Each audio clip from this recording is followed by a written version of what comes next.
Hello बच्चों, let us see this question. Express the basic ideas accepted by all leaders before the drafting of the constitution, or examine three basic guidelines agreed upon before the drafting of the Indian constitution. तो हमें बताना है कि क्या basic idea क्या थी हमारे constitution के ड्राफ्टिंग के टाइम पे, और वो जो बेसिक आइडियाज थी वो एक्सेप्ट किया गया या फिर नहीं किया गया, या फिर हमें तीन बेसिक गाइडलाइंस बताने हैं कॉन्स्टिट्यूशन के ड्राफ्ट होने से पहले के। तो आइए समझते हैं इस क्वेश्चन के की कंसेप्ट को। So the key concept behind this question is drafting the constitution.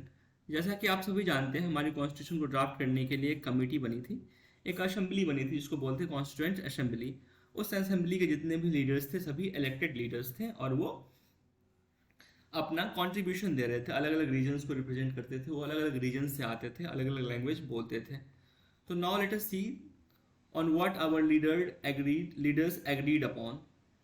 तो सबसे पहली जो बात थी, बेसिक जो आइडिया थी, वो यूनिवर्सल एडल्ट फ्रेंचाइज की आइडिया थी। इसका मतलब है जितने भी लोग एडल्ट हैं, 18 प्लस है, उनको वोटिंग का राइट्स मिलना चाहिए, उनके पास ये अधिकार होना चाहिए कि वो अपनी सरकार खुद से चुन सके।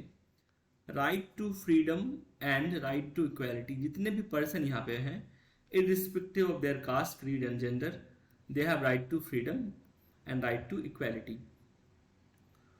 To protect the rights of the minority, यहाँ पे जितनी भी minorities हैं उनके rights को प्रोटेक्ट किया जाना।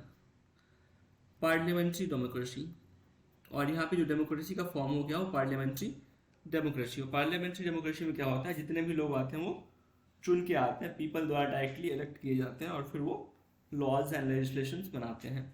तो ये चार ऐसे प्रिंसिपल्स थे, ऐसे बेसिक आइडियाज थे जिन्हें सभी लीडर्स को एक्सेप्टेड था, सभी लीडर्स ने एक्सेप्ट किया था before the drafting of the constitution. I hope you understood it well. Thank you, all the best.